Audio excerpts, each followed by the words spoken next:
Vous savez, Blademaster, c'est quelqu'un de très important, surtout aujourd'hui, surtout dans cette crise, puisque c'est elle qui a inventé, ou du moins réinventé, un produit qui s'appelle le Credit Default Swap, qui est en français, je l'ai traduit comme la permutation de l'impayé. C'est-à-dire qu'en fait, c'est une formule magique, hein, qui a réglé définitivement un problème que les banquiers ont connu de tout temps depuis qu'ils existent, depuis que l'échangeur existe. Hein. C'est-à-dire que le fait de, quand vous prêtez de l'argent à quelqu'un, eh bien, c'est de ne pas être remboursé.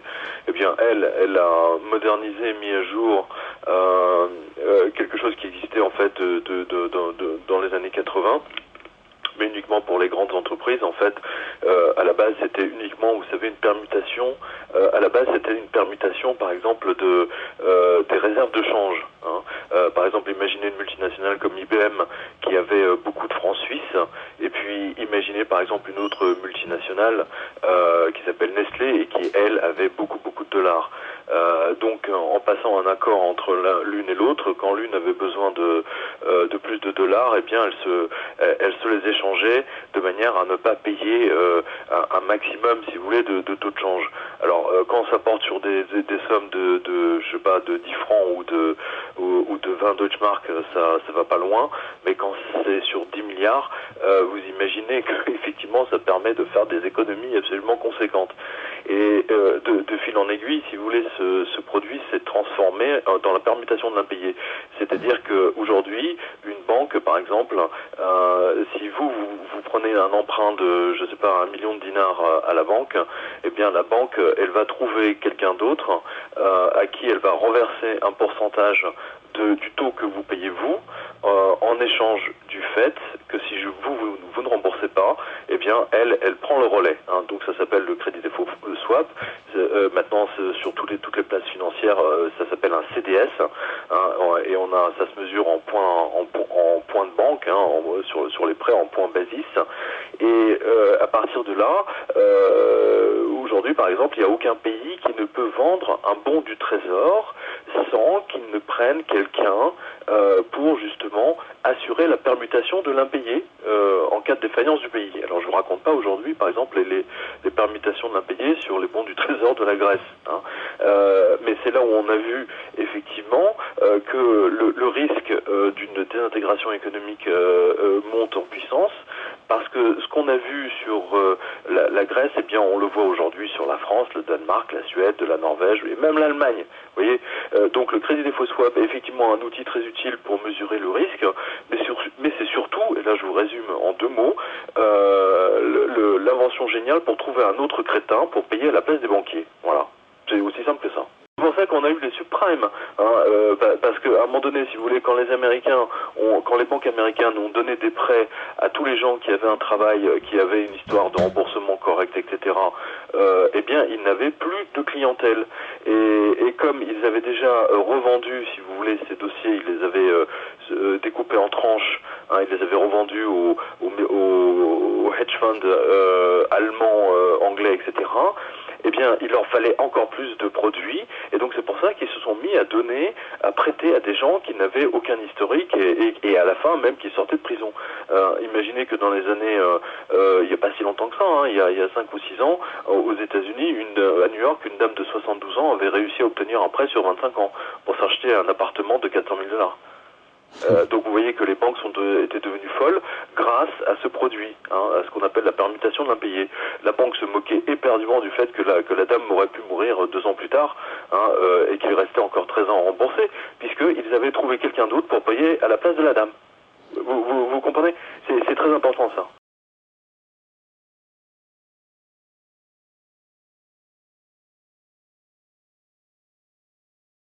Les journalistes sont d'une incompétence totale pour pas voir ce qu'elle a fait dès le départ, déjà, hein, à part Julien Tête, et à part peut-être 2-3, c'était pas des journalistes, et ensuite, et surtout, parce que la presse financière est quand même achetée par les annonceurs, donc ils n'ont aucun intérêt à gratter, et c'est quand même pas tout à fait récent, hein, puisque Zola le raconte dans son livre qui s'appelle L'Argent.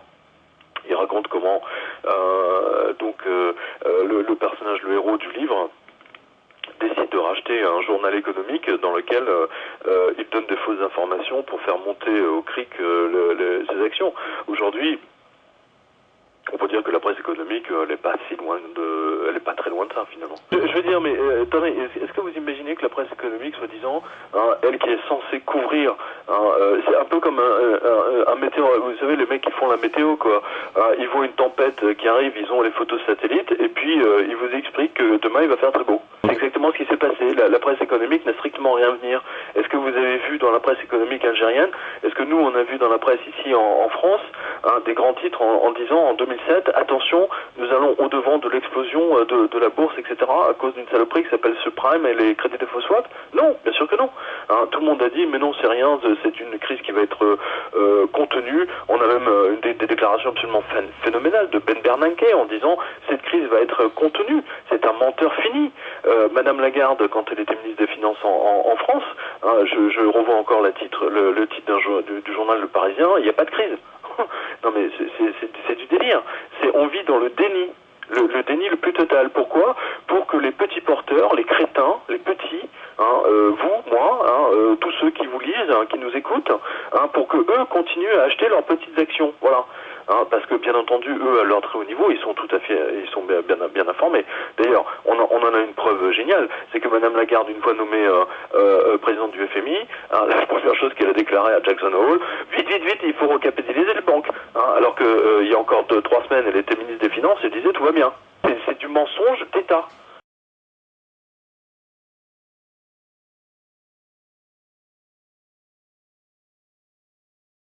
Brooke Born est une femme politique. Hein, en plus, elle était, elle dirigeait quand même le marché à terme. Hein, donc c'est elle qui était la régulatrice, hein, pour Wall Street de tout ce qui était vente à terme et donc tout ce qui est crédit défaut swap, donc permutation de l'impayé, parce que c'est des choses qui se passent à terme, donc dépendait d'elle.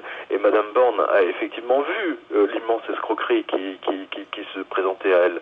Hein, elle a tout fait pour essayer de les en empêcher, mais l'équipe Clinton, si vous voulez, qui était entièrement noyautée par des banquiers de la Goldman Sachs, hein, lui a mis publiquement une balle dans la tête. Hein, je le raconte effectivement dans le livre. Hein, il y a même des émissions de télévision qui ont été faites sur elle, enfin notamment aux États-Unis, enfin surtout aux États-Unis, hein, parce qu'en Europe elle n'est pas du tout connue. Mais pour vous dire quand même que les gens ne sont pas totalement stupides. Je veux dire, tout le monde l'a vu arriver, tout le monde a vu arriver les banques avec ces gros sabots. Mais l'intérêt, si vous voulez, pour la Fed et surtout pour les Américains, c'était de pouvoir effectivement revendre aux Européens et aux autres pays, dont vous, aux Algériens. Et j'imagine que le pétrole algérien, enfin une grande partie du pétrole algérien a dû disparaître en 2008 et toujours en ce moment dans ce genre de produits miracles. Parce que s'il y a bien un pays qui est pas très bien informé en termes économiques, c'est bien en Algérie, au Maroc, au Tunisie. C'est encore plus opaque que chez nous. C'est absolument terrifiant, si vous voulez, de voir que l'oligarchie, quand je parle d'oligarchie, si vous voulez, c'est ce que dit Julien Tête, mais je le reprends bien volontiers à mon compte. Hein, c'est Pierre Bourdieu qui dit de toute façon le message c'est celui de riches, et c'est pour ça que les riches, donc les hommes d'affaires comme Bernard Arnault, par exemple en France, ou General Electric aux États-Unis, achètent des chaînes de télévision économiques parce qu'elles contrôlent le message.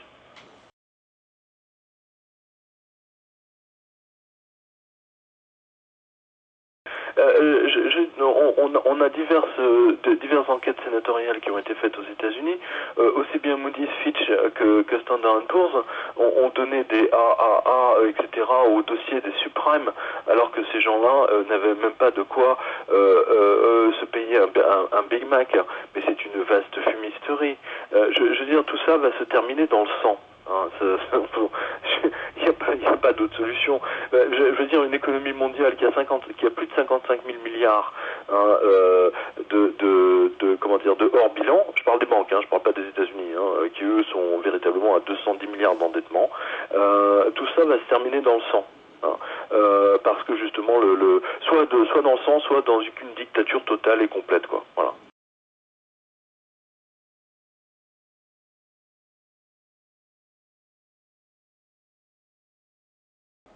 Oui, Oui, bah, bien sûr. Bah, de toute façon, Blade Masters, je veux dire, fait partie, surtout en 2006, elle faisait partie avec, il y avait peut-être une cinquantaine de personnes dans le monde qui comprenaient véritablement ce que fabriquaient ces produits financiers, dont Brooks et Bond, justement, qui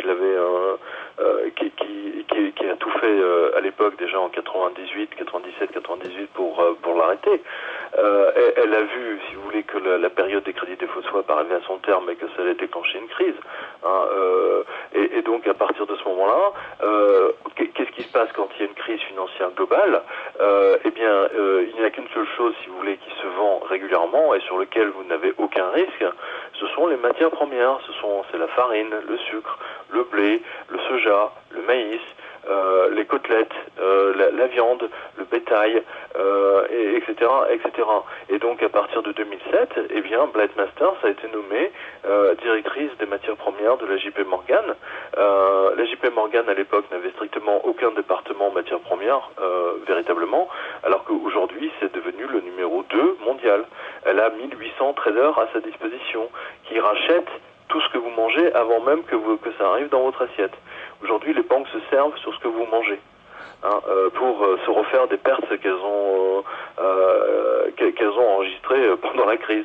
Hein, et donc aujourd'hui, elles sont bien décidées, si vous voulez, comment dire, regardez par exemple le prix du cuivre. Hein, vous avez vu, moi je ne sais pas si en Algérie il y a des vols de cuivre, mais je peux vous dire qu'en France ça y va, en Allemagne aussi, et aux États-Unis également, et en Angleterre.